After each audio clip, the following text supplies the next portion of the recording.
um grande filósofo prussiano do iluminismo chamado Immanuel Kant, os maiores expoentes do iluminismo e que traz uma contribuição fundamental para o estudo das relações internacionais quando versa sobre o idealismo político. Em contraponto ao realismo político, que diz que as coisas são como elas são, a vida é a realidade nua e crua, onde os fins justificam os meios, especialmente na política, seguindo preceitos maquiavélicos ou maquiavelianos, uma melhor expressão, temos o idealismo político. O idealismo político pode ser representado aqui, no primeiro momento, pela obra de um grande filósofo, como dito, chamado Immanuel Kant. Kant, como um grande expoente do iluminismo, tem uma contribuição fundamental para a nossa disciplina, uma vez que escreveu uma obra em 1795 chamada A Paz Perpétua, ou Perpetual Peace, que, numa espécie de zombaria, acabou brincando com o título em virtude da paz ser algo que, por alguns, é tido como uma utopia. Lembrando que nós vivemos em estado de guerra, observando momentos de paz, conforme o próprio realismo menciona. Mas aqui trataremos o idealismo político através da obra A Paz Perpétua de Kant. Essa brincadeira que Kant fez com o título da sua obra tem tudo a ver com a necessidade de entendermos que a guerra é uma constante, uma luta de todos contra todos. A gente observa que o mundo está sempre em polvorosa, sempre em conflito, né? E a gente tem que lembrar que a nossa necessidade ideal é fazermos com que as coisas fiquem melhores. Então, essa é basicamente a ideia fundamental do idealismo, termos um cerne, um objetivo, uma busca justamente pela paz. Por isso, há craseado aí paz perpétua. Como nos jazigos, nos cemitérios, onde as pessoas constam nas lápides, a paz perpétua ou descanse em paz ou a paz eterna. O Kant, na sua obra Paz Perpétua, apresenta alguns artigos que ele definiu como preliminares para garantir aí pelo menos um período de paz. Ele traz na sua obra aí alguns entendimentos que ele pensa serem necessários para que alcancemos essa paz. E eu vou citar aí, portanto, o primeiro deles. O primeiro dos 6 artigos preliminares que Kant traz na sua obra Paz Perpétua diz o seguinte: primeiro artigo preliminar: não deve viger nenhum tratado de paz como tal que tenha sido feito com a reserva secreta de matéria para uma guerra futura. Ou seja, aqui ele nos apresenta a ideia de que deve haver honestidade no momento da elaboração de um tratado, especialmente no que diz respeito à reserva de matéria para uma guerra futura eventual. Já no segundo artigo preliminar, Kant diz o seguinte: nenhum Estado independente, pequeno ou grande, isto vale aqui igualmente, deve poder ser adquirido por um outro Estado por herança, troca, compra ou doação. Nós temos o contraponto ao realismo de Maquiavel, não é? Onde ele diz que os Estados são recebidos, havidos também aí por herança ou por alguma outra forma fraudulenta, criminosa. Terceiro artigo preliminar que Kant apresenta para nós na sua obra Paz Perpétua: exércitos permanentes, ele traz aqui a expressão em latim, milis perpetuus, devem desaparecer completamente com o tempo. Então, essa ideia de que exércitos perpétuos permaneçam para Kant não serve, não funciona, não podem haver exércitos permanentes. Já o quarto artigo preliminar diz o seguinte: não deve ser feita nenhuma dívida pública em relação a conflitos exteriores do Estado. Também aqui ele traz a questão econômica como fundamental para evitarmos a guerra. O quinto artigo preliminar de Kant diz que nenhum Estado deve imiscuir-se com o emprego de força na constituição e no governo de um outro Estado. No direito internacional, nós temos o princípio da não ingerência e da autonomia, não é? Então, os Estados têm autonomia para gerir-se e também para evitar que outros Estados tentem gerir ou se meter, vamos dizer assim, nos assuntos internos. Por fim, o sexto artigo preliminar que Kant apresenta na sua obra A Paz Perpétua diz o seguinte: nenhum Estado em guerra com outro Estado deve permitir hostilidades que tenham de tornar impossível a confiança recíproca na paz futura. Como tais são emprego de assassinos, precursores, envenenadores, benefici, quebra da capitulação, instigação à traição, perduelio, no estado em que se guerreia. Então ele traz aqui mais alguns detalhes finais com relação aos artigos preliminares.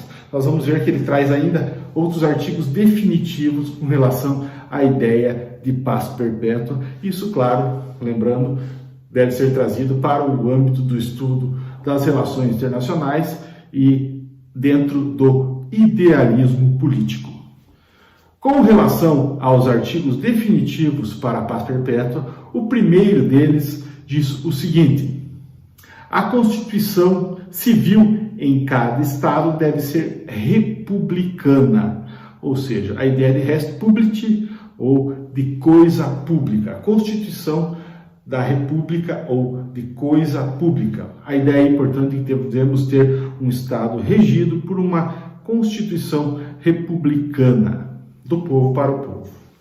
O segundo artigo definitivo de Kant para a paz perpétua diz o seguinte: o direito das gentes deve ser fundado sobre um federalismo de Estados livres.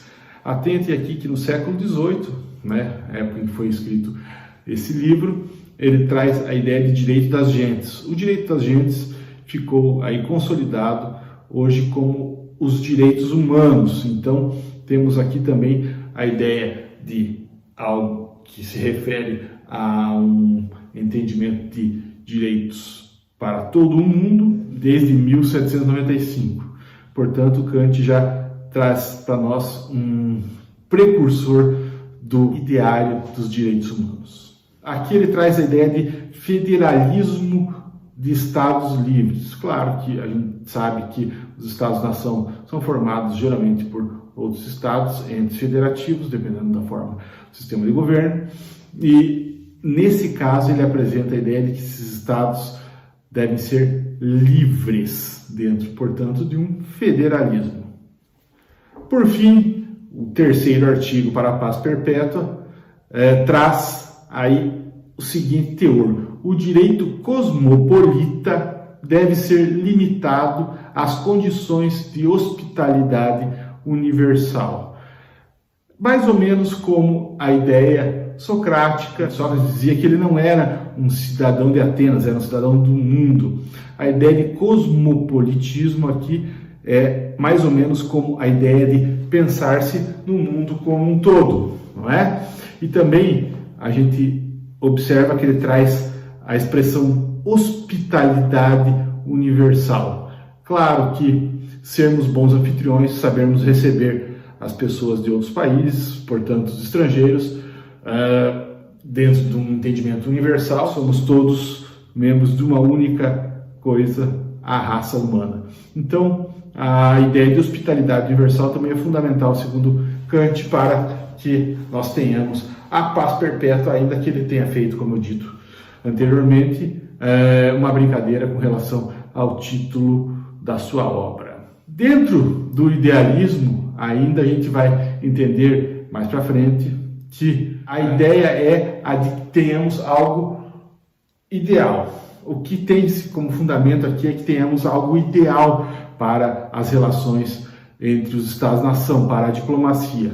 A gente sabe que o estudo das relações internacionais, o estudo da diplomacia, englobam os estudos de guerra e paz. Então, a gente tem que pensar aqui, portanto, que a paz é ou deve ser um ideal para as nações. Dentro, portanto, aqui do que disse Kant, dos artigos preliminares e os artigos definitivos para a paz perpétua.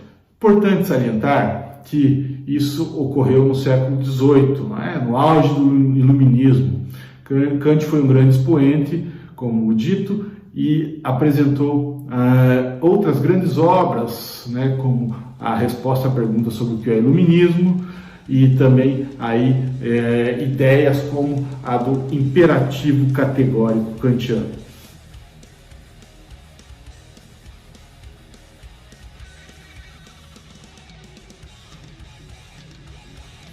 Mas isso fica para uma próxima aula.